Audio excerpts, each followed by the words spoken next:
Hi friends, அனைவருக்கும் இனிய மாலை வணக்கம். எப்படி இருக்கீங்க? எல்லோரும் நல்லா இருக்கீங்களா? இன்றைக்கி நம்ம என்ன பார்க்க போகிறோம்னா, நம்ம ஆல்ரெடி நம்ம வீடியோவில் பார்த்துருந்தோம் இல்லைங்களா, தரைப்புற்று காளான். அதில் தான் எனக்கு எப்படி குழம்பு செய்கிறது அப்படின்றத பார்க்க போகிறோம். நம்ம ஆல்ரெடி பிரியாணி எப்படி செய்கிறது அப்படின்றத பார்த்துட்டோம். இன்றைக்கி நம்ம குழம்பு எப்படி பண்ணுறது அப்படின்றத பார்க்க போகிறோம். சரிங்களா? அதுக்கு தேவையான பொருள்லாம் நான் எடுத்து போட்டு வதக்கிட்டு இருக்கேன் பாருங்கள். எண்ணெய் சட்டி அடுப்பில் வச்சுக்கோங்க. கொஞ்சம் எண்ணெய் ஊற்றிக்கோங்க. எண்ணெய் ஊற்றிட்டு வெங்காயமும் பூண்டையும் போட்டு நல்லா வதக்கிக்கோங்க. நல்லா சவக்கிற வரைக்கும் நல்லா வதக்கிக்கோங்க. நான் வதக்கிட்டு இருக்க மாதிரி நல்லா வதக்கிக்கோங்க. அதில் கொஞ்சமாக சோம்பு சேர்த்துக்கோங்க, கசகசா சேர்த்துக்கோங்க. சோம்பு கசகசாவும் சேர்த்துக்கோங்க. சேர்த்து அதையும் நல்லா வதக்கிக்கோங்க. நல்லா சவக்கிற மாதிரி நல்லா வதக்கிக்கோங்க. நம்ம தக்காளி பழம் கம்மியாக தான் சேர்க்கணும். இப்போ கறி குழம்புக்கு நம்ம 4 தக்காளி பழம் போடுறோம் அப்படின்னாக்கும் நம்ம காளானுக்கு ஒரு 2 தக்காளி பழம் போட்டால் போதும். தக்காளி பழம் கம்மியாக தான் சேர்க்கணும். ஏன்னு கேட்டிங்கன்னா, காளானில் புளிப்பு இருக்கக்கூடாது. புளிப்பு இறங்கினாக்கும் ரொம்ப புளிப்புத்தன்மையாக இருக்கும். அதனால் நம்ம தக்காளி பழம் கம்மியாகவே சேர்த்துக்கலாம். சரிங்களா? நான் ஒரு 2 தக்காளி சேர்த்துருக்கேன். அதே மாதிரி நீங்களும் தக்காளி பழம் கம்மியாக சேர்த்துக்கோங்க. அப்புறம் நம்ம காளானில் அடியில் இருந்துச்சு பார்த்திங்களா தண்டு, அந்த தண்டை கட் பண்ணி நல்லா அதையும் க்ளீன் பண்ணிவிட்டு நம்ம இந்த வெங்காயம் தக்காளியோட சின்ன சின்ன துண்டுகளாக கட் பண்ணி சேர்த்துருக்கேன். சேர்த்து அதையும் கொஞ்சம் நல்லா வதக்கிக்கோங்க. நல்லா வதக்கி நல்லா செவந்து வர வரைக்கும் நல்லா வதக்கிக்கோங்க. வதக்கிட்டு நான் கொஞ்சம் ஆறுனதுக்கப்புறமா அதை நம்ம ஒரு மிக்ஸி ஜாரில் போட்டு பேஸ்ட் பண்ணிக்கலாம். போட்டிருக்கேன் பாருங்கள், மிக்ஸி ஜாரில் போட்டிருக்கேன் பாருங்கள். போட்டுட்டு அதை நம்ம அரைச்சி எடுத்துக்கலாம்.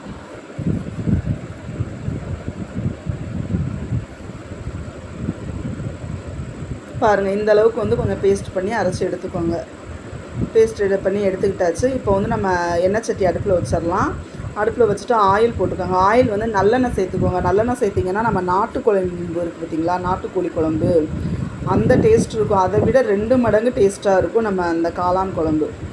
நீங்கள் செஞ்சு பாருங்கள். செஞ்சு பார்த்துட்டு எப்படி இருக்குது அப்படின்றத எனக்கு கமெண்ட் பாக்ஸில் சொல்லுங்கள். ஓகேவா? இப்போ எண்ணெய் நல்லா காஞ்சிருச்சு. காஞ்சதுக்கப்புறம் பட்டை, கிராம், நம்ம கறி குழம்புக்கு போடுவோம் இல்லைங்களா, பட்டை, கிராம், பிரியாணி இலை எல்லாமே சேர்த்துருக்கேன்.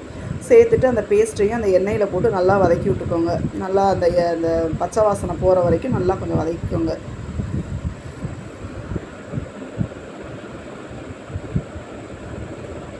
நல்லா வதக்கி விட்டாச்சு. இப்போ நான் ஒரு 3 பேத்துக்கு தகுந்த மாதிரி குழம்பு பண்ணிகிட்ருக்கேன். அதுக்கு உப்பு கொஞ்சோன்னு சேர்த்துக்கோங்க. உங்களுக்கு நீங்கள் எத்தனை பேர்த்துக்கு குழம்பு தேவையோ அதுக்கு தகுந்த மாதிரி உப்பு சேர்த்துக்கோங்க. உப்பு போட்டாச்சு. அடுத்தது காரம் போட போகிறோம். மிளகாத்தூள் போடுறேன் பாருங்கள். ஒரு 2 ஸ்பூன் மிளகாத்தூள் போட்டுக்கோங்க.